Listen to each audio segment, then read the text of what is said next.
자, 또 주간 세상 한가운데에서 우리 주님과 동행하시며 승리하셨습니까? 언제나 그 승리, 나아가 우리 주님 앞에 서 있음을 늘 깨닫는 매 순간순간마다 고백하는 그런 인생이 되어지기를 원합니다. 오늘도 이렇게 또 주님 앞에 하나님이 계신 존전에 나와와서 또 그 존재를 하나님께 감사합니다 내어드리는 이 시간 하나님께서 아시며 기뻐 받으실 줄로 믿습니다. 나오신 그 걸음 다시 한 번 더 예수 그리스도의 이름으로 축복합니다. 자, 오늘 이제 또 우리 나아갈 말씀, 제가 선지서를 어떻게 하든지 우리 성도들이 선지서에 관해서 잘 접근을 못합니다. 특별히 이제 우리가 잘 아는 선지서가 있다라면, 특별히 12소 선지서 중에서도 잘 아는 선지서가 있다라면 이제 시작하게 될 요나, 이 정도죠. 그러나 우리 지난 호세아서를 나누면서 호세아서에 얼마나 깊고 놀라운 하나님의 말씀들, 그리고 그 말씀을 통한 하나님의 은혜와 사랑이 있음을 우리 살펴보았죠. 그래서 여러분들 선지서가 귀해요. 결코 선지서 예언서가 저주의 심판의 말씀이 아니라, 다시금 강조합니다, 하나님의 소망의 말씀, 사랑의 음성입니다. 우리 그렇게 고백하며 또다시 연대기적 성경 공부 시간, 또 역사도 바라보면서 그 역사 순간순간 하나님이 어떤 선지자를 통하여서 또 기록된 선지서를 통하여서 우리들에게 그 사랑을 표현하여 주시는지, 말씀하여 주셨는지 우리 깨달아 아는 시간들을 받아 누리기를 주의 이름으로 축원합니다. 다시 한번 깨닫다라는 용어 설교를 통해서도 말씀드렸습니다. 뭐뭐를 더하다, 함께하다라는 용어예요. 그래서 그 모든 것들을 통합하여서 아는 것이 중요합니다. 그게 깨달음이에요. 그냥 어느 순간 보리수 나무 아래에서 득도했다 이런 개념이 아니에요. 순간 빠방 하는 게 아니라 항상 지금 다양한 말씀의 창세기로부터 요한계시록까지의 말씀, 그리고 여러분에게 있어서는, 우리 소망교회에게 있어서는 김정민이라는 이 사람을 통하여서 아무것도 아닌 존재입니다. 다만 기능적으로 하나님이 설교자로, 가르치는 자로 내어주셔서 그 입술을 통하여서 흘러나오는 말씀들과 조합하여서 지금 내 삶에 하나님의 임재를 경험하는 것들, 깨달아 나아가는 것들, 여러분들 정말 중요하다고 저는 생각합니다. 그뿐만 아니에요. 그리고 성도 여러분들 한 사람 한 사람의 삶 속에 믿음의 반응들, 그리고 믿음으로 함께 가는 그 걸음을 통하여서 저 또한, 여러분들 또한 서로 은혜 받고 나아가는 것, 이게 얼마나 귀한지 아셔야 돼요. 그러므로 앞과 뒤 옆 바라보면서 한 번 더 우리 주일날 하듯이 한번 해볼까요? 가만히 맹숭맹숭 앉아있지 말고 한번 해보십시다. 정말 방긋방긋 또다시 귀한 얼굴로 사랑합니다, 축복합니다 해보십시다. 시작. 그래요. 사랑해요. 축복해요. 예. 그래요. 바로 옆에 있는 내 형제 자매 한 사람 한 사람이 귀하답니다. 내 깨달음에 더욱 진보를 이루어 줄 수 있는 하나님의 도구입니다. 그렇게 고백하면서 우리 함께 우리 주님 앞에 설 그때까지 나아가는 은혜가 있기를 축원합니다. 자, 오늘 요나서 바라보기 전에 여러분들에게 질문을 드려보십시다. 앞서도 12선지서들 중에서도 가장 잘 아는 요나서라고 하였는데, 여러분들 요나서를 통하여서 내가 가장 중요하다고 여기는 키워드, 단어입니다. 중요한 단어가 무엇일 것 같습니까? 선 이해를 한번 가져보십시다. 순종. 예, 좋아요. 요나가 불순종하지 못함으로 막 도망가는 장면 속에서 순종이 중요합니다. 우리가 알 수 있죠. 또요. 회개. 예, 좋습니다. 순종, 회개. 이미 제 강의를 통해서 이제는 아실 거예요. 3장이, 특별히 2장이 굉장히 중요하다고 했죠. 다른 분들은 물론 4장 11절 주절이에요. 하나님의 선포였죠. 미리 4장 11절을 여러분들 눈으로 딱 살펴보신 마지막 절의 말씀이죠. 4장 11절. 그 걷지도 못하고 제대로 서지도 못하는, 그리고 미물들, 그 모든 것들을 내가 왜 사랑하지 아니하겠느냐. 그 말씀이 중요하지만 그럼에도 불구하고 2장이 굉장히 중요하다고 하였습니다. 그 불순종의 자리에서 이 놀라운 사랑과 복음을 전할 수 있는 통로, 회개가 있었다라는 것. 2장이 바로 그냥 고레 뱃속에서 요나의 고백으로서 기도로서 끝내는 것이 아니라 바로 그 속에서 무엇이 있었다고요? 회개가 있었다라는 것을 발견하실 수 있으셔야 되는 거예요. 그러므로 다시 한 번 더 요나서 또한 계속해서 반복하고 있지만 선지서들은 전부 다 복음서예요. 엄밀히 얘기하면 정말 중요해요. 여기서 복음서를 하면 우리가 말하는 신약의 복음서는 예수 그리스도의 생애이지만 다시 한 번 더 구약에 있어서 복음서라 하면 예수 그리스도를 상징하는 참된 구원자, 구원의 의미가 무엇인지를 끊임없이 보여주는 분류상의 책들이 바로 선지서라는 것을 여러분들이 자꾸 끌어올리셔야 돼요. 선지서를 깊이 이해하실 수 있는 분들은 다시 한 번 더 내가 받아 누리고 있는 이 복음이, 이 은혜가 얼마나 귀한지 깊은 자리로 나아갈 수 있는 것이죠. 그러므로 이 자리에 나오신 여러분들 한 사람 한 사람이 정말 깊은 은혜의 자리로 나아갈 수 있음에 이 시간 감사를 드립니다. 자, 순종 나왔어요. 회개 나왔어요. 또요.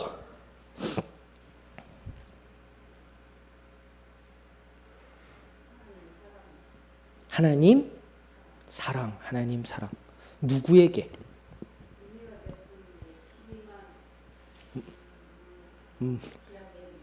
그러냐 하신 말씀 속에 하나님 사랑, 이거에 방금 잘 얘기하신 거예요. 결국은 여러분들 뭐 순종 회개를 통하여서 요나라는 도구를 사용하셔서 하나님이 주시고자 하는 것은 결국은 사랑, 인애로도 이야기할 수 있겠죠. 우리 이제 호세아서를 통해서 잘 알고 있는 단어 있죠. 세 단어 막 써먹어야 돼요. 여러분들 헤세드라는 용어가 또다시 등장하고 있습니다. 그 세 가지 용어 중에서요. 여러분들 에메트, 다 하트, 그리고 헤세드. 에메트는 진리로도 번역될 수 있고요. 다하트는 지식으로도 번역될 수 있는 용어입니다. 다하트. 그런데 그것이 하나님을 알다라는 이 야다에서 파생된 용어라고 우리 계속해서 나누고 있어요. 그것이 없으므로 우리의 삶 속에 적용하였을 때 우리의 삶 속에 그것들이 없으므로 말미암아 우리에게 항상 문제가 생깁니다. 하나님 곁에서 떠난 인생이 됩니다라는 거죠. 여기까지 왔으면 그러므로 하나님의 인애가 누구에게로 흘러가는 거예요? 이스라엘 백성들에게만요? 아니에요. 이방인이에요. 즉 결국 파생하여서 확장하여서 누구에게요?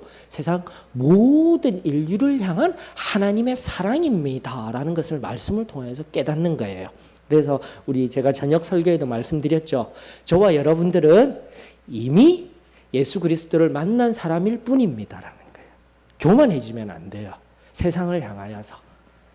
그래서 세상 사람들을 향해서 우리는 하나님의 헤세드를 깨달아서 세상을 향해 긍휼한 마음을 늘 가져야 돼요.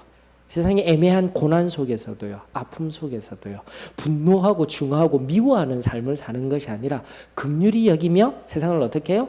더욱더 사랑해 줄 수 있는 마음. 그것은 이제 앞서 정의하자면 저희들은 이미 예수 그리스도를 만난 인생이라서 이 이미 만난 인생에서 잔치상을 먹으며 풍족한 음식을 먹으며 영의 양식을 먹으며 살아가는 존재이지만 저들은 아직 예수 그리스도를 만나지 못한 존재일 뿐이에요. 이것도 나쁜 뉘앙스 아닙니다. 저급한 뉘앙스가 아니에요. 우리와 어떻게 해요? 동등하다라는 것을 인식하며 살자라는 거예요. 그러므로 우리 요나서를 통해서 최종적으로 우리가 얻어야 할 결론, 키워드는요, 선교입니다, 여러분. 최종적인 것은 선교예요. 무거운 주제고요. 무거운 주제였구나. 부담이 되는 주제였구나. 그래서 한번 여쭤볼게요. 여러분들에게 선교라는 의미는 어떤 의미이십니까? 요나를 요나가 어땠어요 저랬어요 하는 걸 떠나서 이런 좀 얘기들을 좀 나누면서 가자고요. 선교. 여러분들에게 있어서 지금 크리스찬으로서 나에게 있어 선교라는 의미는 어떤 의미입니까?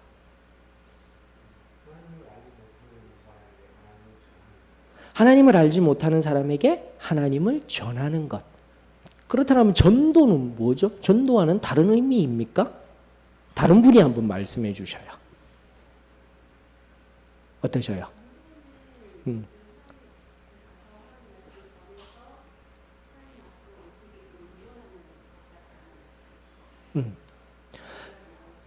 그러니까 정리하자면은 전도는 말 그대로 도를 전하는 것.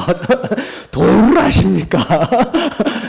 여러분들 세상 사람들은 우리를 그렇게 봅니다. 우리는 우스갯소리와 같이 저기 그분들 증산도 믿으시는 분들 도를 아십니까? 이러면 우리도 웃잖아요. 근데 우리가 전도할 때도 세상 사람들 동일하게 그런 마음의 반응이 있다는 것 아셔야 돼요, 여러분. 우리에겐 진리지만 그들에게 있어서는 귀찮은 거예요. 날파리가 왱왱왱왱왱 날아다니는 것. 이게 실상이에요, 여러분들. 나가서. 그럼에도 불구하고 우리가 전하는 도는 진리임을 저는 믿습니다. 전도. 그러므로 우리가 가진 진리를 전파하는 것. 그것을 전도라 하면 그럼 선교는요? 그래서 선교는 뭔가 좀 더 큰 개념인 것 같아요. 어떠셔요? 맞습니까? 선교. 선자가 무슨 선자죠, 여러분들? 한자어적인 의미로. 라틴어 MISSIO 에서 파생되었습니다. 그래서 여러분들이 아는 선교라는 용어는 미셔너리라고 알고 있을 겁니다. 선교사로도 영어로 알고 계시죠. 찾아가서 전하는 것. 그러니까 전도도 찾아가지만 뭔가 좀 더 멀리 확장해 보셔요. 자꾸 생각을 해 보셔요. 목사님이 주는 것만 자꾸 먹지 말라고 저는 지금 계속 강조하는 것입니다. 한번 김희선 자매님 어떠셔요?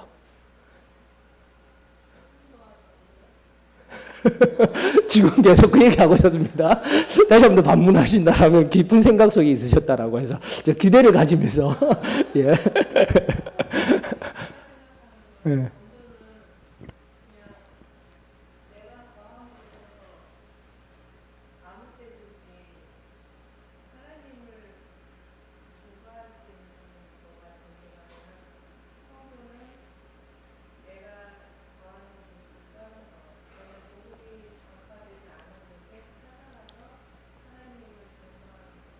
예. 뭐 지리학적인 의미도 들어간 것 같아요. 맞죠? 앞서도 더 멀리라든지 무언가 어딘가를 꼭 가야 될 것 같은 사명이 막 밀어 올려집니다. 어때요?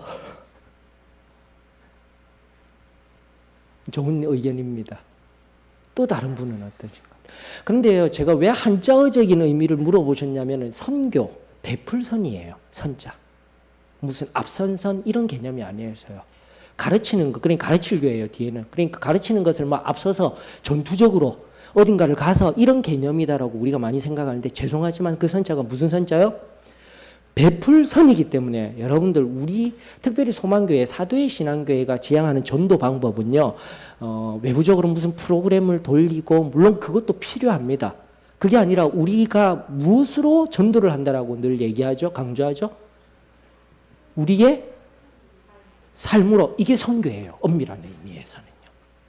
이게 굉장히 중요한 관점이에요. 너무 선교를 커다란 틀에서 여러분들이 바라보고 있는데 결국은 전도도 해야 하지만은 선교를 통한 전도가 이루어져야 합니다가 정확한 정의라고 저는 믿습니다. 내 삶을 통하여서요, 우리가 배우고 깨달은 나아가 은혜를 체험한 것들을 어떻게 해야 된다라는 겁니까? 선교적인 의미에서. 그러니까 베풀다라는 이 의미가 빠지면 안 되는 거예요, 여러분들. 선교. 그러면 뭔가 굉장히 확장이 되어지시죠. 내 삶에 있어서. 한 번만 더. 지금까지 알았던 그 정의에서요, 조금만 더. 그래서 요즘 제가 또다시 지금 바라보고 연구하고 있는 게 선교적 교회, 미셔널 철치라는 겁니다. 앞서 말씀드린 영어 사전에는요, 미셔너리밖에 없었어요. 근데 최근에 영어 사전에 등재된 용어가 바로 미셔널이라는 그 형용사적인 의미가 있어요. 그래서 최근에 계속해서 교회론에 있어서 지금 급격하게 떠오르는 주제가 바로 선교적 교회. 그래서 제가 여러분들에게 강조하고 싶은 것은 뭐냐? 제가 조금 지금 살피면서 깨달은 바는 뭐냐? 우리는 이미 선교적 교회로서 살아가고 있었다라는 거예요. 선교적 교회라고 지금 이제서야 교계에서 이야기하고 있는, 나오고 있는 뭐 1세대 도널드 맥거브란이라는 사람에 의해서 뭐 이런 게 있었습니다. 2세대 뭐 또 그 교회 성장하기 의미해서 제가 뭐 지금 그런 시간을 막 다루어 드리고 뭐 좀 더 깊이 또 들어갈 수 있겠지만, 이제 선교적 교회론을 통해서 교회 성장이라는 차원에서 사람들은 접근을 하고 있는데, 또다시 양적인 걸 생각하면서 교회들이 이야기를 하고 있는데, 그게 아니라 원래 선교적 교회의 의미는 뭐냐면은 지금도 말씀드린 것 같이 베풀고 전하고 삶으로 전하는 삶, 즉 본질을 회복하는 운동이에요. 엄밀히 얘기하면 여러분들, 선교적 교회라는 거는. 그래서 지리적으로 가야 된다? 이미 앞전 세대에서 다 했던 것들이에요. 1, 2세대를 통해서 영적 전투 이러면서 2세대의 피터 와그너 목사님을 통해서 영적인 또 뭐 땅밟기라든지 이런 거 전투적인 것들이 있죠. 근데 제 3세대는 이제 슈바르츠 목사님, 그분을 통하여서 건강한 교회, 지금 저도 건강을 위해서 많이 지금 노력하고 있고요. 여러 가지 본질들. 그러나 지금 4세대로서 떠오르는 관점이 바로 교회론이 선교적 교회론인데, 그 선교라는 개념, 우리가 생각하는 그런 개념이 아니라 본질로 돌아가자. 사도적 교회로 돌아가자.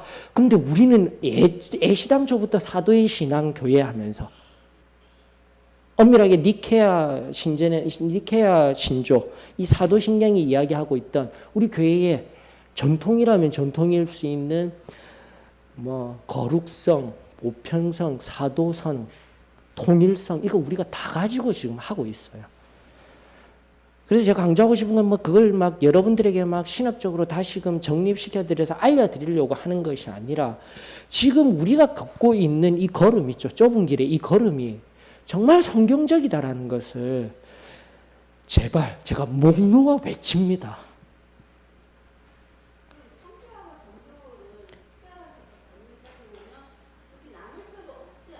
그렇죠.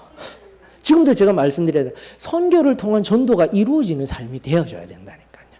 선교 속에 전도가 있어요. 전도는 부분적인 의미, 작은 의미, 맞죠?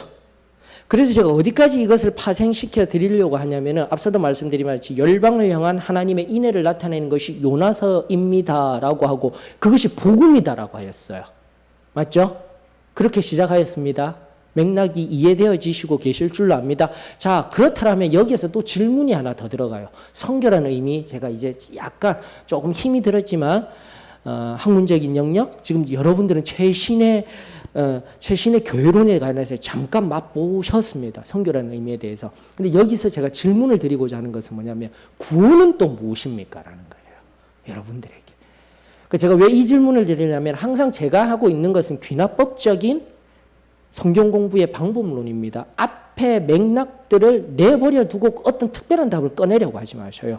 철저하게 앞과 연관시키고 맥락 안에서 자꾸 생각을 한번 해보셔요. 구원이란 무엇입니까? 근데 크리스찬에게 이렇게 물어봐도 잘 설명을 못해요. 바로 즉답이 안 나와요. 여러분들, 구원이 무엇입니까? 그렇죠. 시점 속에서.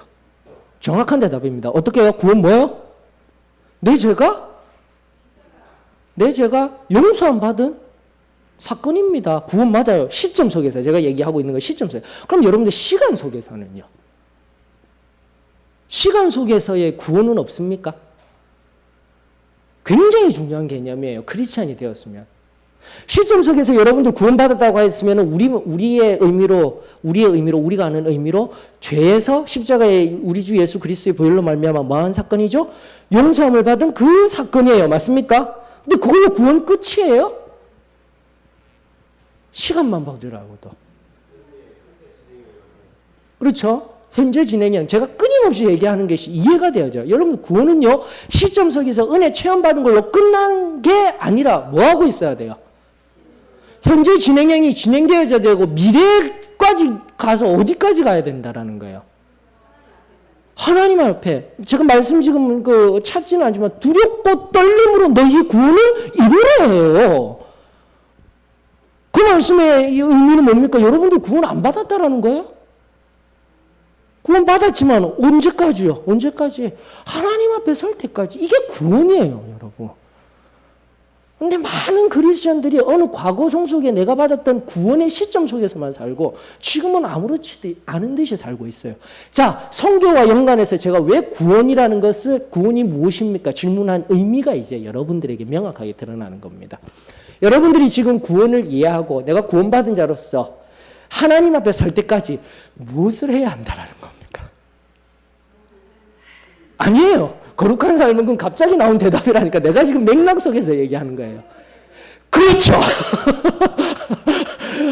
이게 정답인 거예요. 내가 구원을 받아서 구원을 이루는 삶은 가만히 있는 삶이 아니라 무엇을 하는 삶? 예, 내가 받은 은혜를 삶을 통해서 뭐 하는 거예요? 지금처럼 베풀고 내가 받았던 그 은혜를 간증을 통하여서 드러내고 삶 속에 나타내는 삶. 간호사분들도 지금 여기 보면 직업별로 간호사분도 계셔요. 주부님도 계셔요. 그리고 또 판매원도 계셔요. 그리고 여러 가지 일들에 하시는 분들이 다 계시잖아요. 그 일이 중요한 것이 아니라 은혜 받은 구원받은 하나님의 백성으로서 하나님의 자녀로서 구원받고 내가 그 구원을 이루기 위해 무엇이 중요하다. 이게 구원이다. 이게 구원이다. 어떠셔요? 이제 조금 확장이 되어지고 뭔가 내가 이렇게 가만히 있으면 안 되겠구나. 은혜 아닌 은혜가 오십니까? 두렵고 떨림으로? 그래서요, 오히려 말씀을 알아갈수록 책임감이 더 무거워지더라고요. 특별히 그래요. 말씀 앞에 설 때마다 제가요, 이렇게 살면 안 되는데, 내가 이렇게 있으면 안 되는데 늘 고민해요. 늘 고민하고 하나님 앞에 다시 한 번 더 내 구원을 이루어가는 이 여정 속에 선교라는 관점에서, 물론 구원을 이루어 나간다는 것이 꼭 선교만 이야기를 하는 것이 아닙니다. 저는 굉장히 단순화시켜서 일반화시켜서 이야기를 해드리고 있는 거예요. 그러나 어느 순간 전도, 선교는 내 것이 아니야. 그것은 누군가 은사받은 사람, 능력받은 사람, 다른 특정한 사람의 일이야. 그것이 아니다라는 겁니다. 우리들에게 다시 일반화된, 제가 이번에 좀 어렵게 문장을 구성했죠. 근데 이런 용어 정리를 좀 명확하게 할 필요가 있다라고 생각합니다. 이미 지금 얘기 드린 일반화되었다는 것은 구원받고 선교, 전도는 나하고는 별로 상관이 없는 거야. 나는 은혜를 받으면 돼. 이게 바로 일반화된, 특정화된 여러 가지 것들을 일반화시킨 오류예요. 내 삶에. 그 일반화 속에서 이제는 깨달은 이 말씀을 어떻게 해야 돼요? 보편화시켜야 되는 거예요. 자꾸 널리 보편화시켜서 그 보편화된 게 다시 일반화될 수 있도록, 바르게 갈 수 있도록 가는 과정이 우리의 걸음이 되어져야 한다니까요. 특별히 지금 소망교회의 걸음이 되어져야 하는 거예요.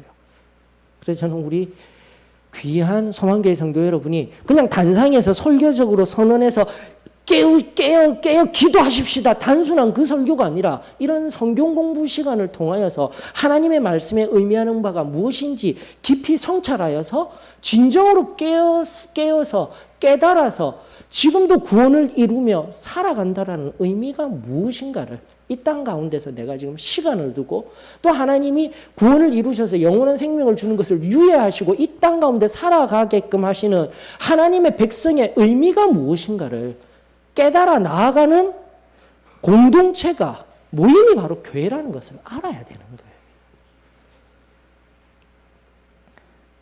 다시 한 번 더 저는 우리 소망교회가 이렇듯 하나님 말씀에 충실하여 바르게 또다시 깨달아 우리 한 사람 한 사람이 도전받고 새롭게 일어서는 은혜가 있기를 원합니다. 요나서 쉽게 생각하시지 마시고 바로 이런 커다란 틀, 나의 구원을 넘어서 구원의 무엇인지 구원을 이루어가는 이 여정 속에 선교, 나라를 가서 지리적으로 어디 먼 곳을 가서 그것도 선교가 될 수 있지만 내 삶 가운데 선교는 뭐라고요? 내가 받은 은혜들을 증거하고 또 예수 그리스도의 사랑을 베풀고 나타내주는, 요즘 들어 계속 강조하고 있는 마태복음 22장 36절로부터 40절의 말씀 두 계명, 하나님 사랑, 이웃 사랑, 이것이 기독교인의 삶의 표본이 되어야 되는 거예요. 지게표가 딱 되어져야 돼요. 우리 삶에. 단순하게 우리 앞전 세대는 승리의 삶 이렇게 단순하게 얘기했던 것이 내가 세상 가운데 승리하고 또 세상을 위해 승리할 수 있는 삶을 사는 삶, 바로 이러한 선교적인 삶을 살아가는 저와 여러분들이 되었으면 참으로 좋겠습니다. 그런 관점에서 요나서를 바라보는 거예요. 즉 요나와 같이 준비되어져야 돼요. 하나님 손에 붙들림을 받는 인생들 되어지기를 원합니다. 바로 이런 커다란 배경 속에서 우리 요나서를 바라보면서 저와 여러분들 그리고 우리 소망교회가 도전받는 시간들이 되어지기를 주 이름으로 축원합니다. 자, 요나서 1장 그리고 다음 주에는 2장 읽어오시면 되고요. 다다음 주에는 3, 4장 이렇게 해서 세 개의 강의로 세 시간으로 우리 요나서를 살펴볼 수 있기를 원합니다. 자, 요나서 1장 우리 다 같이 큰 소리로 한번 읽어보십시다. 요나서 1장입니다. 여호와의 말씀이 아미떼의 아들 요나에게 임하니라. 이르시되 너는 일어나 저 큰 성읍 니느웨로 가서 그것을 향하여 외치라. 그 악독이 내 앞에 상달되었음이니라 하시니라. 그러나 요나가 여호와의 얼굴을 피하려고 일어나 다시스로 도망하려 하여 욥바로 내려갔더니 마침 다시스로 가는 배를 만난지라. 여호와의 얼굴을 피하며 그들과 함께 다시스로 가려고 배삭을 주고 배에 올랐더라. 여호와께서 큰 바람을 바다 위에 내리심에 바다 가운데에 큰 폭풍이 일어나 배가 거의 깨지게 된지라. 사공들이 두려워하여 각각 자기의 신을 부르고 또 배를 가볍게 하려고 그 가운데 물건들을 바다에 던지니라. 그러나 요나는 배 밑층에 내려가서 누워 깊이 잠이 든지라. 선장이 그에게 가서 이르되 자는 자여 어찌함이냐. 일어나서 내 하나님께 구하라. 혹시 하나님이 우리를 생각하사 망하지 아니하게 하시리라 하니라. 그들이 서로 이르되 자 우리가 제비를 뽑아 이 재앙이 누구로 말미암아 우리에게 임하였나 알아보자 하고 곧 제비를 뽑으니 제비가 요나에게 뽑힌지라. 무리가 그에게 이르되 청하건대 이 재앙이 누구 때문에 우리에게 임하였는가 말하라. 내가 어디서 왔으며 내 나라가 어디며 어느 민족에 속하였느냐 하니 그가 대답하되 나는 히브리 사람이요 바다와 육지를 지으신 하늘의 하나님 여호와를 경외하는 자로라 하고 자기가 여호와의 얼굴을 피함인 줄을 그들에게 말하였으므로 무리가 알고 심히 두려워하여 이르되 내가 어찌하여 그렇게 행하였느냐 하니라. 바다가 점점 흉룡한지라. 무리가 그에게 이르되 우리가 너를 어떻게 하여야 바다가 우리를 위하여 잔잔하겠느냐 하니 그가 대답하되 나를 들어 바다에 던지라. 그리하면 바다가 너희를 위하여 잔잔하리라. 너희가 이 큰 폭풍을 만난 것이 나 때문인 줄을 내가 아노라 하니라.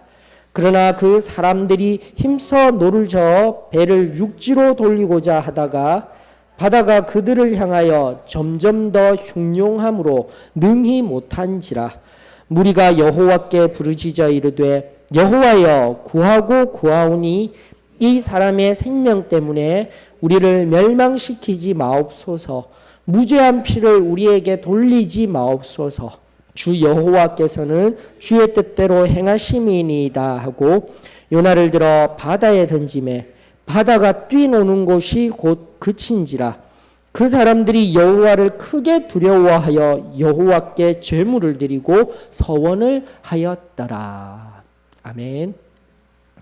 자, 아 하시거나 하신 게 있으시면 나누어 주십시오.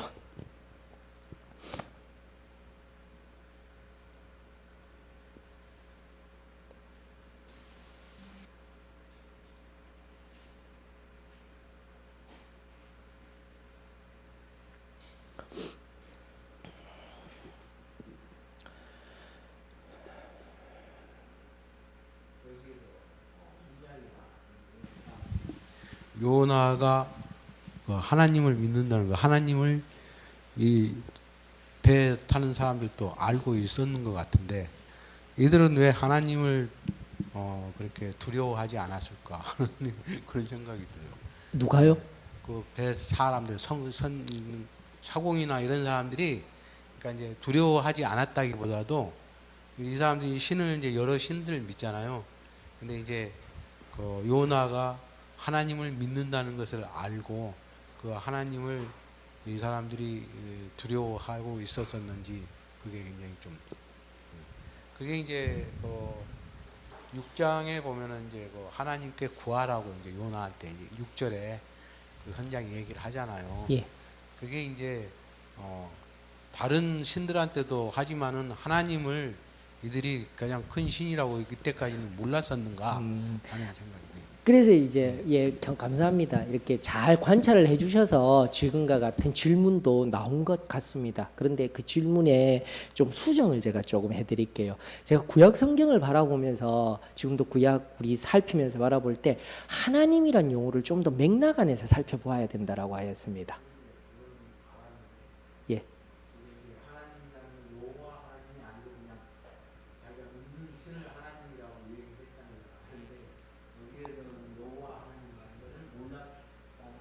몰랐다가 9절에 보면은 나오죠. 하나님 여호와라는 그 여호와 내가 믿는 신의 그 하나님 중 하나님이 아니라 신들 중에 누구를요? 여호와. 그때부터 알았기 때문에 뒤에는 그 하나님은 어떤 하나님이신 거예요? 여호와 하나님이신 겁니다. 그러므로 그것을 깨닫고 그걸 좀 다루어 드릴게요. 지금도 그 두려움의 근거. 그래서 이런 부분들은 맥락으로 살피시면서 충분히 하실 수 있는 질문이라고 봅니다. 그래서 그 우리가 이렇게 그냥 하나님 이렇게 신명만 바라보면 우리의 하나님 여호와 하나님이신지 아니면 구약에서는 다른 신들 그렇다고 여러분들이 이 개념을 아셔야 돼요. 우리가 믿는 것은 다신론을 믿는 건 아닙니다. 맞죠? 헷갈리시면 안 돼요. 그들이 믿었던 신관 속에서 이야기를 하고 있는 겁니다. 맞죠? 그러면서 구약 성경은 친절하게도 그들의 사상 속에서도 유일하신 하나님. 그러므로 엄밀히 얘기하면은요, 지금으로부터 얘기하면은 천동설과 지동설의 차이라고 생각하시면 되는 거예요. 이 구대 군동에서 있어서는 신들이 여기도 신이고 저기도 신이고 그게 바로 중세 시대의 천동설을 믿었던 거예요. 그건 지금은 바뀌었죠. 우린 지구가 돈다라는 거 지동설을 믿고 있죠. 그게 확실하잖아요. 근데 오늘 다시 한 번 더 유일신 사상을 이야기한다라는 것은 천동설을 주장하던 것. 그러니까 중세로 돌아가십시오. 그럼 더 헷갈릴 것 같아요. 중세 시대 때 모든 사람들이 천동설이 옳다라고 믿고 있었는데 지동설을 주장한 것. 그 확실한 것들이 주장해졌던 것과 같은 게 뭐라고요? 유일신 얘기를 하는 것. 이런 쇼크가 있는 거예요. 이 말씀 속에서는 여러분들. 근데 그 쇼크 속에서 뒤에 많은 신들 속에 그 하나님이 아니라 물론 여호와라는 신명까지 나타내면 좋겠는데 이들의 두려움은 보통 두려움이 아니다라는 것을 여러분들이 조금 다시금 좀 더 깊게 깨달았으면 좋겠어요. 그만큼 틀려요. 좋습니다. 또요, 여러분들. 예. 6절에서 하나님과 그다음에 9절에서 하나님이 이런 것을 우리 성경이 아닌 다른 영어 성경을 보니까는 그 가드는 가드인데 위에 가드는 소문자로 써가지고 일반적인 신을 이야기해 놓은 그렇게 그 누구라도 영어권에 있는 사람은 누구라도 쉽게 구별할 수 있는 것을 주어진 것 같습니다. 그렇게 되어져 있죠. 예. 그러니까 우리가 믿는 하나님을 대문자로 했겠죠.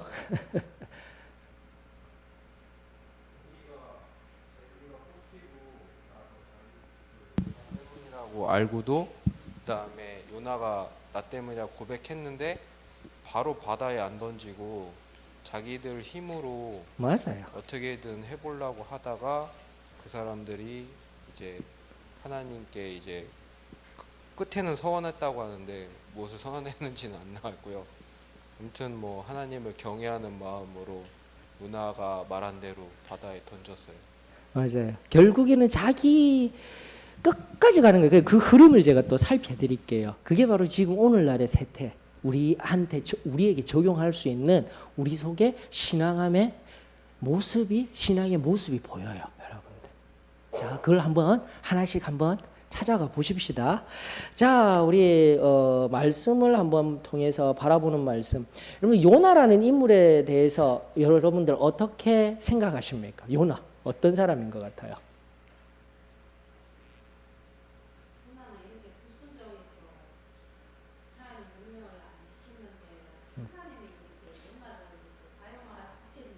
아니, 잘못입니다. 맞죠? 이게 궁금해져야 돼요. 다른 선지자는 또 재미난 게 뭐냐면 요나서의 독특한 점이 뭐냐면은 다른 선지서들은 1인칭 시점이에요. 이 말의 의미는 여호와의 말씀이 임하니라 하고 나서부터 뭐라고 하냐면은 내가 하나님의 말씀을 그대로 선포하듯이. 이해되시죠? 내가 보니 이렇게 하면서 하나님의 말씀을 선지자가 그냥 1인칭 시점에서 내가 너희들에게 말하노니 이런 식으로 얘기를 하는데 요나는 철저하게 3인칭이에요. 즉 요나가 하나님이 하면서 누군가가 바라보면서 이야기하듯이 얘기하고 있어요. 독특해요. 독특해요. 자, 그런데 이게 왜 여러분들이 이제 아셔야 이게 이런 부분들이 왜 중요하냐면 방금 전에 왜 그러면 하나님은 이 본문만 봤을 때 왜 그 큰 도성에 보내는 그러한 막중한 임무를 맡겨 주셨을까? 이유가 있어요. 정말 중요한 이유는 뭐냐면은 여러분들 열왕기하 14장으로 한번 가보십시다. 열왕기하 14장 25절을 딱 읽어보셔요. 아하 하실 겁니다. 누가 먼저 찾으신 분이 큰 소리로 읽어주셔요. 열왕기하 14장 25절.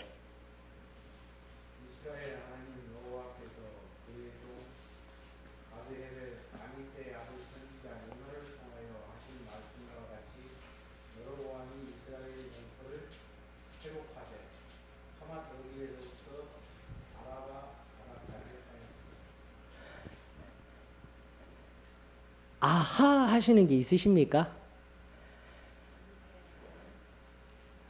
요나라는 사람이 등장하죠. 요나 선지자가 등장하죠. 요나 선지자가 니느웨로 보냄을 받기 이전에 어떤 또 선언을 선포를 예언을 하였던 겁니까? 이스라엘 영토가 하맛 오기부터 아라바 바다까지 그 위를 가보니까 지금 이스라엘 14장 23절에 보면은 이스라엘의 왕이 누굽니까? 아니요. 여로보암 2세. 맞습니까?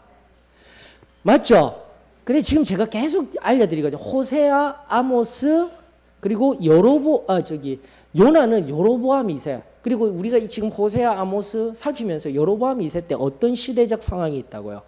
군사적으로요. 솔로몬만큼은 못하지만 다윗만큼은 못하지만은 굉장히 땅도 넓혀져 있고 군사적으로도 강력하고 물질로도 풍성한 시대라니까요.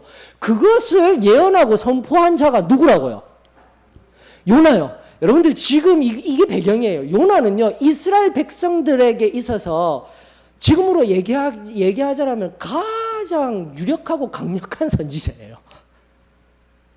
영웅이에요. 엄밀히 얘기하면 우리 이스라엘에게 있어서는요. 바로 그 요나 하마더기부터 이 땅끝까지 강대하고 강력한 이스라엘이 될 거야라는 그 말씀을 선포해서 결국은 이루어졌거든요. 내 배가 편안해지고 육신적으로는 바라보았을 때 모든 것들이 다 이루어졌기 때문에 지금 이스라엘 사람들 눈에는 영웅인 거예요. 그러므로 니느웨로 갈 수가 없는 거예요, 여러분들. 본인이 불순종해서 못 가는 것도 있지만은 그리고 본인에게 바로 대중들에게 보이는 이스라엘에게 보이는 바로 이런 모습들도 있는 거예요. 니느웨 가서 뭐 하자는 거예요? 하나님은 악독이 찼으므로 선포하라라고 얘기하고 있는 거예요. 맞죠? 그러나 지금까지 저하고 같이 선지서를 바라보셨다면 그 선포는 무슨 의미라고 했습니까? P, J, S 뭐예요?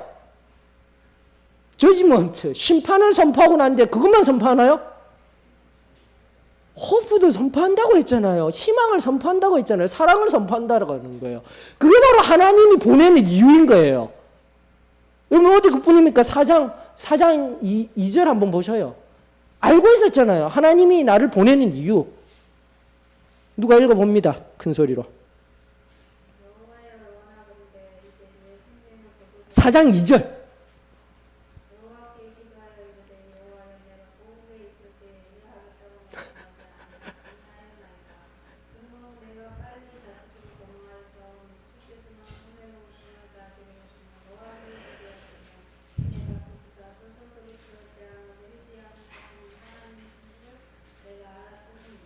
이제 보이시죠? 이렇게 성경의 말씀을 찾아서 살펴보게 되면 왜 지금까지 왜 이 사람을 사용해서 사용하셨나? 왜 이렇게 불순종할 수밖에 없는 사람 아니에요.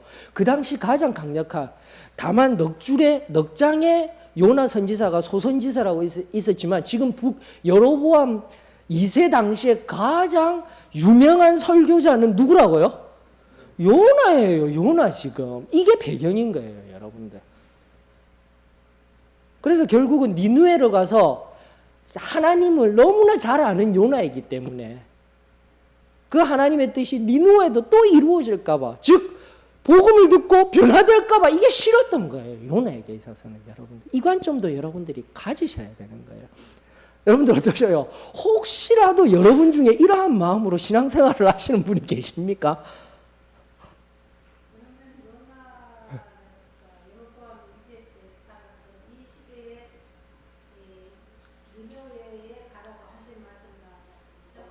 그렇죠. 그 전에 방금 읽었던 열왕기하 14장 25절의 말씀은 이미 전에 예언하였었는데 그 예언이 어떻게 된 거예요? 현재, 그러니까 과거에 예언했던 게 지금 현재 이루어지고 이 풍성한 때에 살아갔을 그때에 지금 뭐 하고 있는 거예요? 하나님이 다시 요나를, 그렇죠. 이렇게 되면 자연스럽게 흘러가는 거예요. 보이시는 거예요. 이방인? 아닙니다. 이방인은. 그 말이 의미는 그걸 잘못 보실 것 같아요. 이방인으로서 선지자가 아니라 이방인, 방금도 얘기한 니느웨. 그렇죠. 예, 그렇게 명확하게 하시면 됩니다. 괜찮습니다. 자꾸 그러면서 물어주시면 되는 거예요. 안 아파요. 예, 감사합니다.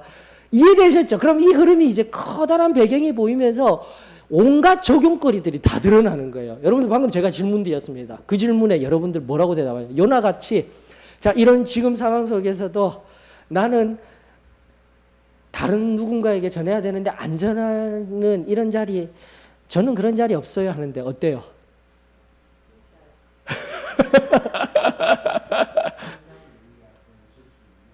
예, 있을 수 있고 지금 끊임없이 제가 이야기하고는 바리새적인 우상, 사두개적인 우상, 이번에 했던 서기관적인 우상 속에서요. 특별히 또 제가 역사 속에서 찾은, 그걸 부분적으로도 생각하실 수 있지만 우리 특별히 승리의 삶이라는 이 커다란 틀 안에서 살다가 어느 순간 그것을 절대화시킨다라는 의미, 다시금 강조합니다. 하나님 앞에서 내가 승리하는 삶을 살아내야 됩니다. 맞습니까? 하나님 앞에서 내가 거룩한 거예요. 그런데 어느 순간 시간의 흐름 속에서 우리의 믿음도, 모든 것들이 우리의 믿음도 약해졌다, 이런 얘기들은 좀 잘못된 거라고 생각합니다. 믿음은 항상 그때그때 사용되어져야 되거든요. 믿음이 약해지고가 아니에요. 그때그때 사용되어지는 게 믿음이에요, 여러분들. 은혜도 그냥 식어진 게 아니에요. 은혜도 늘 그대로 있고 우리 믿음도 항상 반응을 해야 되는데 어느 순간 절대적인 하나님의 눈앞의 기준은 벗어버리고, 말씀드렸잖아요. 상대화된 기준. 내가 저 사람보다 나은 의를 가지기 위해서, 그렇다면 내가 저 사람보다 더 잘해야지. 그것도 문제가 있는 신앙함의 원리지만은 더 잘못된 것은 저 사람보다 나은 내 신앙이 이루어지기 위해서 저 사람은 어떻게 돼야 돼요? 예, 이게 우리의 역사 속의 은연 중에 나의 삶 속에 있었던 거예요. 그래 말이 아프게 나가거나 잘못된 것을 어떻게 하든지 끄집어내서 이야기하고 드러내고자 하려고 하였던 것들이 우리 역사 속에, 우리의 삶 속에 있다라는 거예요. 자, 그러다 보니 내가 정말 진리를 발견했어요. 부활을 발견했어요. 그러면은 여러분들 다른 얘기로 하십시다. 영적인 얘기 하지 말고 여러분들이 증권가의 찌라시 이런 얘기 알죠? 진짜 찌라시가 아니라 확실한 정보를 가졌을 때 여러분들 어떻게 하셔요? 절대 얘기 안 하잖아요. 안 해야지 확률이 높잖아요. 이게 우리 본성이라니까요, 여러분들. 절대 틀리지 않아요. 나만 알아요. 근데 그게 왜 찌라시가 되는 줄 아십니까? 그 본성을 이용한 찌라시인 거예요. 내가 너한테만 알려줄게. 근데 그 사람은 또 가만히 있습니까? 또 내가 너한테만 알려줄게. 그렇게 해서 찌라시를 만드는 그런 전문 증권 사기꾼들이, 아주 고단수의 사기꾼들이 있는 거예요. 이게 사람인 겁니다, 여러분들. 근데 저는 안 그럴까요? 내가 영재인 것을 깨달았을 때 다시 한 번 더 말씀드립니다. 다시 처음으로 돌아가십시다. 제가 왜 이 이야기를 드리냐면 구원받았다고 했죠. 그것도 확실한 체험적인 구원을 받았다고 했습니다. 근데 그 구원을 이루어 나가는 삶은 어떠한 삶이 되어져야 된다 했습니까? 선교하는 삶이 되어져야 하는데 우리 진정 선교하는 삶으로 세상을 향해서 나아가고 있습니까? 이 진리를 끌어안았는데 저는 여러분들이 얘기하는 게 아니라 저 자신도 포함해서 우리 정말 하나님 앞에 다시 그 처절한 미스바의 회개 운동이 일어나야 되는 거예요. 요나를 바라보면서 왜 이렇게 어리석어? 지금 내가 그런 거예요. 그 뚜렷한 은혜를 경험하였는데 내 옆에 내 사랑하는 친구, 심지어 내 자녀에게조차도 내가 받아서 누렸던 그 은혜를 제대로 설명 못하고 있고 삶으로 증거해내지 못하고 있으면서 왜 나는 요나를 비웃고 있나요? 아니잖아요, 여러분들. 이 비웃고 있는 요나의 모습이 지금 나의 모습입니다.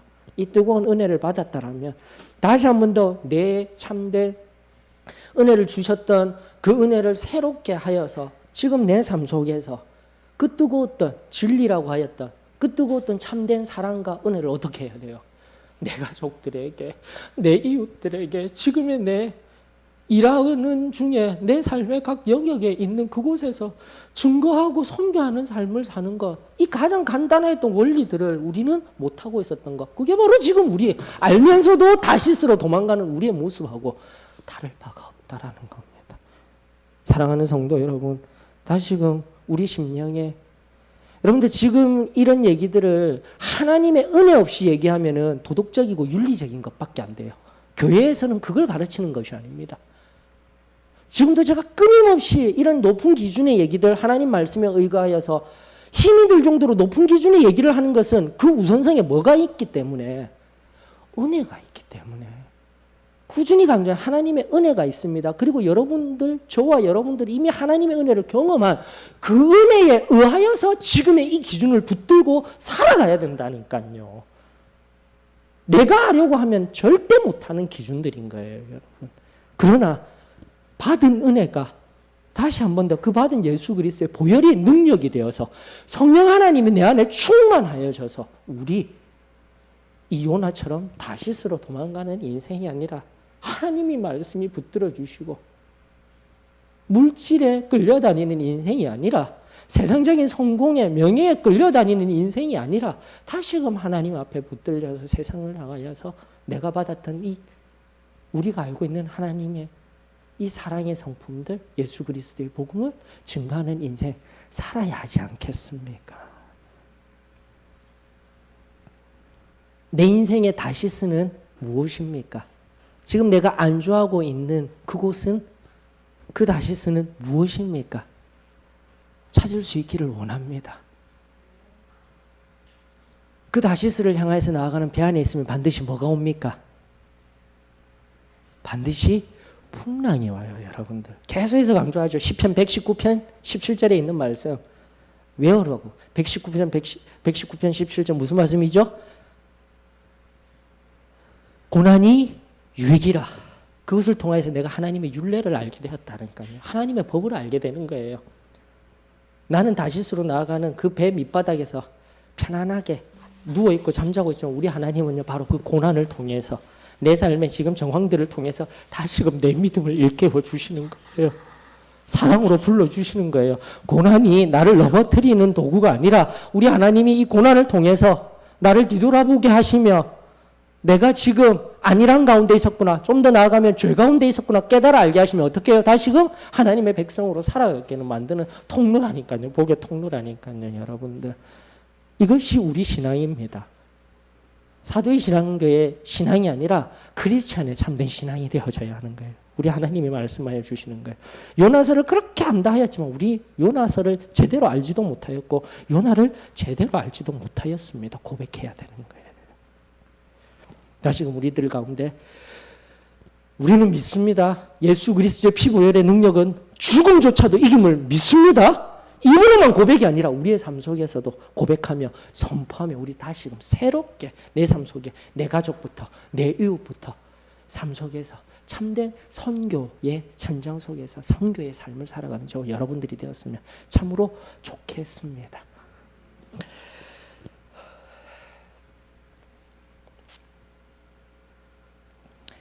사랑함과 믿음의 상관관계가 여러분들 뭐라고 생각하십니까? 앞서도 지금 말씀하였다시피 우리가 성경에 보게 되면은 다시스로 향하여서 이제 이런 여러 가지 배경 속에서 다시스로 나왔는데 하나님은 폭풍우를 보내주셨다고 하였습니다. 그리고 이미 제가 알려드린 바이지 그것은 하나님의 사랑입니다라고 하였어요. 하나님의 사랑이라고 하였어요. 자, 사랑하면 믿음은 어떻게 될까요? 정비례가 되어질까요? 사랑하기 때문에 그 사랑에 감격하여 나는 하나님을, 제가 말하는 의미는 그럼 다르게 얘기하죠. 하나님이 우리를 사랑하시면 우리는 어떻게 해야 되는 겁니까? 끊임없이 그분을 믿고 의지해야 되잖아요. 다른 것들 다 내어줘도 그분만을 붙들고 가는 거 맞죠? 그럼 정비례가 되어줘야 되잖아요. 근데 정말 그렇습니까? 우리 나 하나님은 사랑하는데 나 하나님 아는데 우리는 근데 이거는 참 동일한 거잖아요. 요나 보고 니네로 가자니까 나 못 가겠네. 저는 그래요. 저 힘들어요. 예, 고백하면은요. 이제는 너무 편안한 건 아니에요. 지금도 아직 힘들어요. 오늘도 나누고 싶은데 병원 갔다가 마귀가 또 저를 충동했어요. 너무 아픈 일을 또 일으켜가지고 하소연을 하고 지금 나온 일도 있었는데 다음에 기회가 되면 또 나누어 드릴게요. 아파요. 아프게 막 해요. 지금의 상황을 이용해서. 이 상황 속에서 정말 편안함이 있었으면 좋겠는데 그러지 아니하고 항상 충동질해요. 3, 4월 때도 마찬가지입니다. 하나님 사랑합니다. 그런데 이건 아니잖아요. 아니 이래요. 저도 이래요. 하나님 왜? 아니, 예, 솔직한 고백이지만 저는 목회자로서 도저히 갈 수가 없겠더라고요. 여러분 정말 그런 경험 없으셔요? 내가 정말 하나님의 사랑을 경험했는데 하나님이 나를 사랑하신다고 지금 하고 있는데 내가 이 믿음 걸음떼기가 너무 힘든 거야. 하나님이 사랑하시면서 이렇게 하기를 원하시는 건 알겠는데 도저히 이 길로 못 가겠는 거예요. 못 가겠는 거예요. 이게 우리라니까요. 이론적으로는 이성적으로는 하나님이 사랑하시면 내가 그분 믿고 가야지. 평탄할 때는 모두가 성자라니까요, 여러분들. 근데 이런 폭풍우 주었을 때 하나님이 왜 폭풍우를 주는지를 깨달아야 된다니까. 바로 그때 내가 믿음의 걸음을 내 모든 것을 다 내려놓고 하나님 나 아무것도 아닙니다. 다시 두 손 두 발 들고 하나님의 뜻대로 가겠습니다 하면 믿음의 발걸음을 내딛었을 때 우리 심령에 다시 한 번 더 그 전날에 받았던 그 순전한 처음의 그 은혜가 늘 새롭게 채워지는 거예요. 성령 받았다라면 다시금 이 순간 계속 성령으로 충만해져야죠. 그래야 승리하는 거예요. 그래야 신앙생활을 영위할 수 있는 거잖아요. 어제 어떠한 시점에서 내 믿음을 드린 게 아니라 지금 이 순간에도 내 믿음을 하나님 앞에 온전히 드려야만 합니다. 그 믿음을 드렸을 때 놀라운 일이 일어나는 거예요. 그 놀라운 일이 무엇입니까? 축약된 것이지만 이 배 속에 이 배 안에 거하고 있던 다른 하나님을 몰랐던 그들이 결국은 여러분들 성경 읽으면서 한 바와 같이 하나님을 두려워하게 되는 거예요. 근데 그 두려움이라는 용어가 히브리어 야레입니다. 야레. 근데 야레라는 용어가 독특하게 요나에게는 다르게 사용되어졌어요. 어떻게 사용되어졌습니까? 이미 이것도 설교를 통해서 신명기 강의를 통해서도 이 야레라는 용어의 특성에 대해서는 알려드렸어요. 두려움이라는 용어는 뱃사람들, 이방인들에게 있어서는 그 존재 앞에 서게 되었을 때, 그 존재를 깨닫게 되었을 때 처음에 그들이 두려워했던 것은 다른 두려움이 아닙니다. 폭풍 때문에 두려웠던 거예요. 폭풍이 일어나지 않아야 되는데 폭풍이 오니까 두려운 거예요. 일어나지 말아야 할 일들이 예측, 불예측성 때문에 이게 바로 여러분들과 저가 달라야 된다니까요. 세상 사람들은 지금도 예측이 안 되는 앞날의 미래 때문에 늘 걱정하면서 사는데 우리는 그렇지 않잖아요. 아멘 아니십니까? 우리는 그렇게 세상 사람들과 다르게 살면 다르게 살아야 되잖아요. 똑같이 왜 걱정하고 살아요? 앞날에 대해서. 세상 사람들과 동일하게. 그게 바로 폭풍우를 바라보면서 일어나지 아니할 일이에요. 그 불협철성에 의해서 세상 사람들이 두려워하는, 폭풍우를 바라보면서 두려워하는 그들과는 다른, 그 두렵다라는 용어의 반대가 뭐라고 제가 알려드렸습니다. 크리스천에게 있어서는요. 성경 지금 여기에 이 1장의 본문 속에 있습니다. 앞서도 우리 살펴본 것과 같이 그 여호와 하나님이, 이 하나님이 어떠한 하나님이신가 드러낼 때, 나는 히브리 사람입니다 하였을 때, 바다와 육지와 하늘의 하나님이신 여호와 하나님을 어떻게 하는 사람요? 경외해요. 이게 핵심이에요. 이게 바로 야레예요, 여러분들. 동일한 용어예요. 그런데 믿는 사람에게는 무엇으로 상해되어지고 있는 거예요? 경외.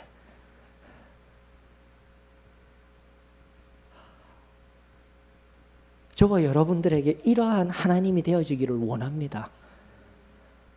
삶 속에서 두려워하는 인생, 불규칙성에 의해서 두려워하는 인생, 그런 인생은 우리 살지 아니하였으면 좋겠어요. 어디 그뿐입니까? 알려주었어요. 바로 이렇게 이 하나님 말씀 몇 절입니까? 9절입니까? 몇 절이에요? 9절 맞죠? 세상 사람들은 이렇게 믿습니다. 폭풍우 치고 하나님이 그 고난을 통해서 알려줬는데 결국은 잠이나 자고 있는 이 요나, 나는 이제 편안해. 내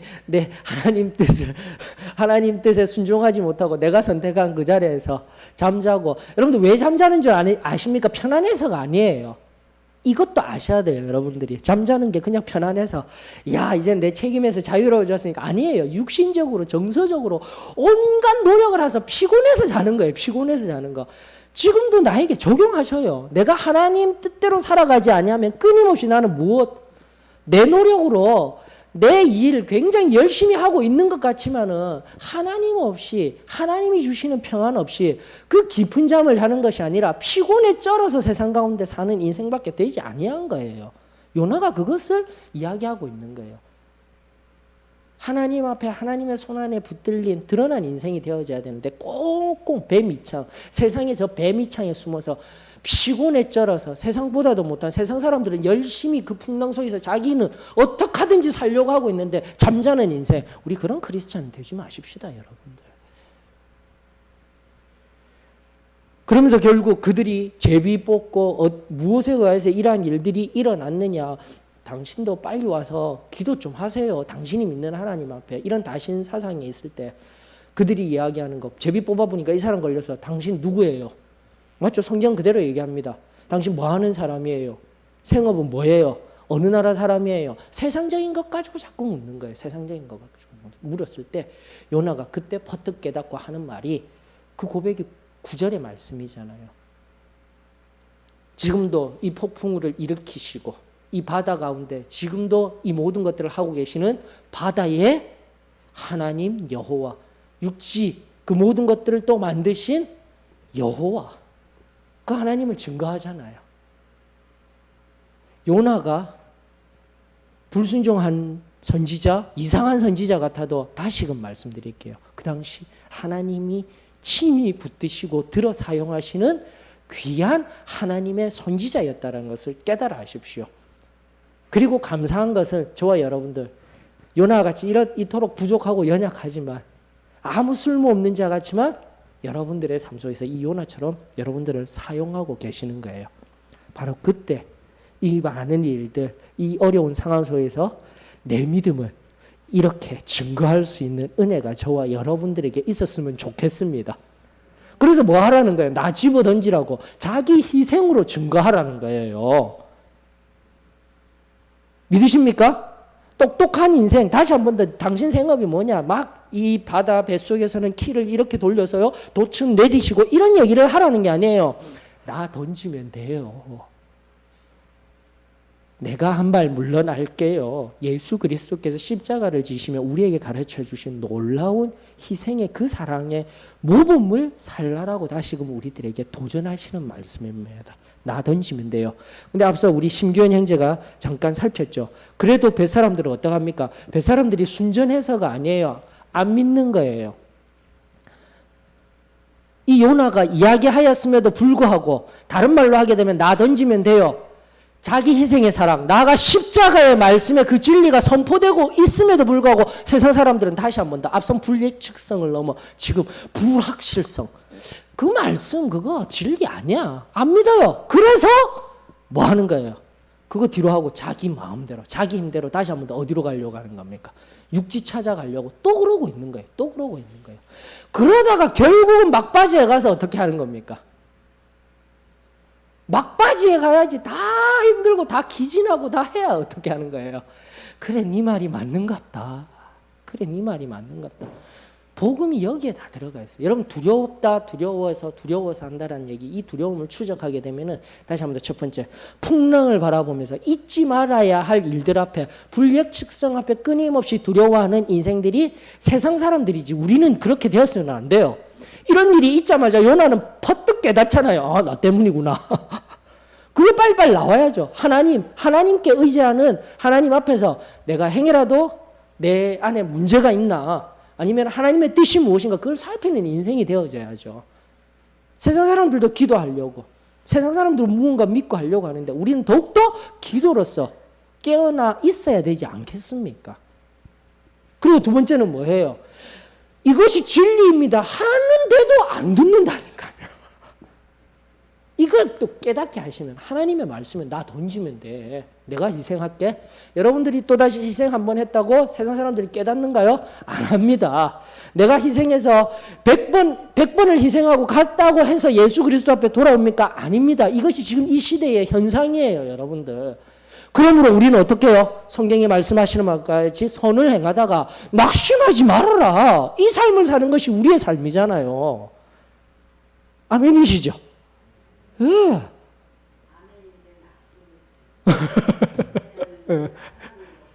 예.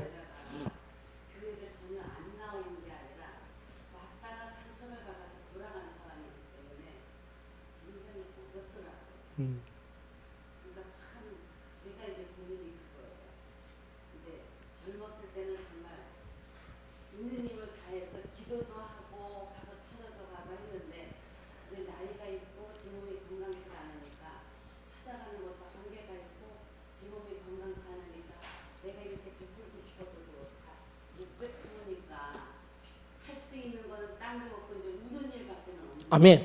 자, 그게 지금 하고 있는 일입니다. 자, 잘 들어보셔요, 여러분들. 요나, 자, 보셔요. 자, 지금 제가 살펴드린 것은 바로 앞서 말씀드린 그 안에 있는 배 사람들의 시간의 흐름을 살펴드렸죠. 그 마음에 불예측성, 불확실성까지 믿지 아니하는 것 100번을 하든 지금도 알려줬는데도 안 하고 지금도 계속 노력하고 키를 저어서 바다의 육지로 나가려고 하든 그 시간 동안 요나는 뭐 하고 있었을까요? 이미 복음은 던져줬어요. 무엇을 해야 되는지. 나 여기 있다니까 기다리는 시간이 필요한 거예요. 우리는요, 생각보다 이게 너무나 강해요. 지금 내가 은혜 받아서 깨달아서 하나님 뜻을 알았어. 지금 이것을 했어. 이루어질 줄 알아요. 지금 당장. 그건 제 생각입니다. 이걸 지금 깨달아야 돼요. 힘든 거 알아요. 힘들어도 우리가 해야 할 일은 뭡니까? 지금도 힘들어요. 너무 힘들어요. 그것도 마찬가지야. 그 말씀 지금 신약 성경에 있던 서신서의 그 말씀도 여러분들 선을 행하다 낙심치 마십시오. 지금 끊임없이 낙심할 상황이 생기고 있다니까. 그렇게 어떻게 해야 된다고요?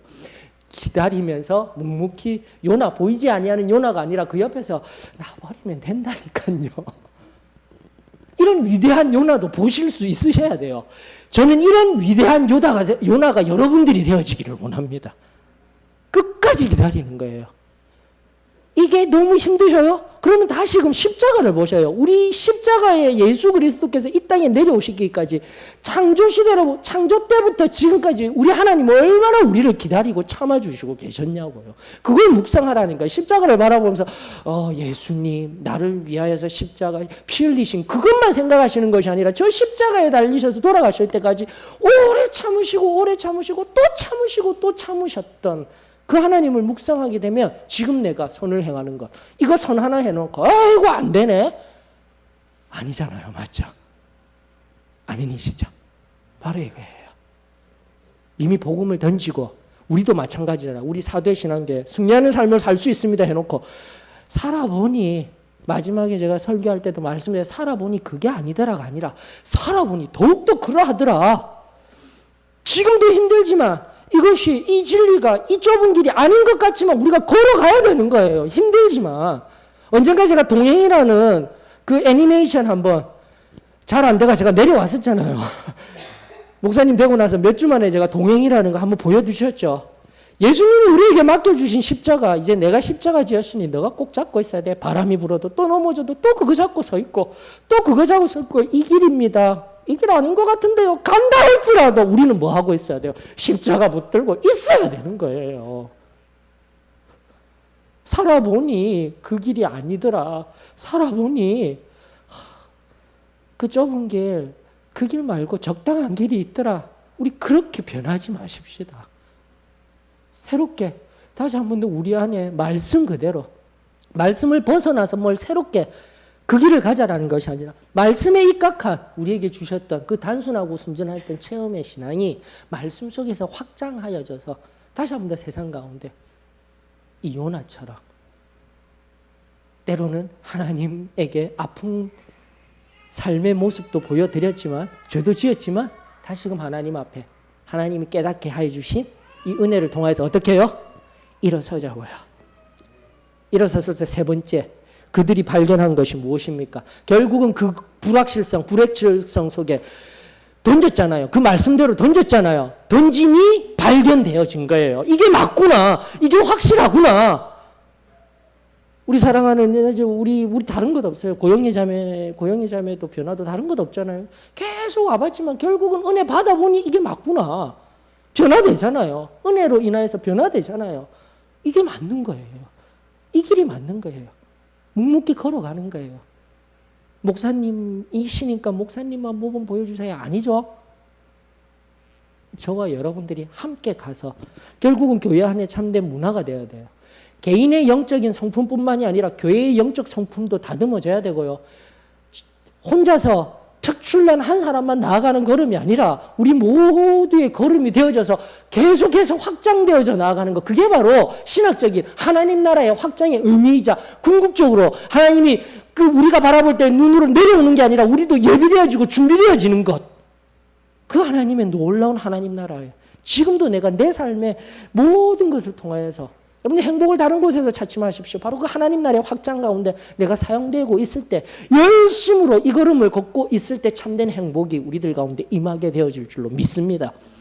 예수 그리스도 안에서 행복을 찾고 다시금 내 걸음을 잠깐 세상 속에서 잠깐 멈추어서서 이 배 안에서 잠든 것과 같이 지낸 시간을 살아오셨더라면 이제 누가 깨워서든 폭풍우가 일어서 깨워서든 다시 한 번 더 깨어나서 우리 요나처럼 다시 일어나 상천하지 바다와 육지와 하늘의 하나님이신 여호와를 경외하는 자입니다. 두려워하는 자가 아니에요. 이 폭풍 속에서도 두려워하는 자가 아니라 내가 경외하며 섬기는 그분이십니다.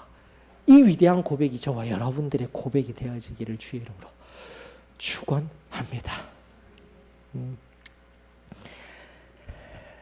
혹시라도 질문 있으시면 또 말씀 보시다가 또 깊은 것들 하나하나 있으시면 저에게 또 알려주시고 이 귀한 은혜들 이제 또다시 세상에 나아가 그저 말씀을 들은 것으로 아멘한 것으로 끝나는 것이 아니라 삶으로 내 삶으로 녹아내어질 수 있도록 또다시 나를 거룩하게 헌신의 자리로 내어드리고 성령으로 또다시 충만하여져서 세상 가운데 저와 여러분들 우리 살아계신 하나님을 증거하는 이 인생 그렇게 해서 승리하였습니다. 담대하게 나와 하나님 앞에 주일날 고백하며 감사 올려드릴 수 있는 인생 새롭게 시작하는 은혜가 있기를 주의 이름으로 축원합니다. 자, 기도하고 마칠까요? 살아계신 하나님 은혜를 감사를 드립니다. 지금도 때로는 폭풍우를 허락하셔서 때로는 환난과 공고와 핍박 속에서도 우리를 사랑하셔서 우리를 일깨워 주시기 원하시며 일하시는 하나님 감사를 드립니다. 그러나 지금 내가 땀 흘리고 일하는 그 영역은 하나님을 기쁘시게 하는 자리가 아니라 세상 사람들과 같이 동일하게 세상 사람들과 같이 성공을 위하여서 더 많은 것을 가지기 위해서 살아가려고 나아가는 인생이 아닙니까? 주님께서 친히 이 시간 우리들 심령 가운데 찾아오셔서 지금의 이 일하심 앞에 겸손히 엎드려 고백하며 나 자신을 온전히 내어드릴 수 있는 귀한 은혜가 우리 가운데 새로워지게 하여 주시옵소서. 다시금 이 여로보암 2세의 북이스라엘의 모든 것이 흘러넘치는 그 시대, 동일하게 이 시대 또한 우리를 너무나 편안하게 만들고 있습니다. 주님, 이 시대 앞에 요나를 통하여서 우리들에게 들려주시는 하나님의 진정한 사랑이 오늘 우리 영혼의 귓가에 온전히 들려지게 하여 주시옵시며, 또다시 세상을 향해 내가 제일 처음 만났던 우리 주 예수 그리스도, 그리고 지금도 나와 함께 동행하시며 일하시는 성령 하나님, 내 삶을 통하여서 온전히 증거할 수 있는 복된 저희들 되어지기를 축원하오며, 그 은혜로 말미암아 세상 가운데 승리하겠습니다. 그 은혜로 말미암아 다시금 주 하나님의 놀라운 뜻을 이루는 도구 되겠습니다. 주님 사용하여 주시옵소서. 사랑 많으신 예수 그리스도 이름 받들어 감사하며 기도드리옵나이다.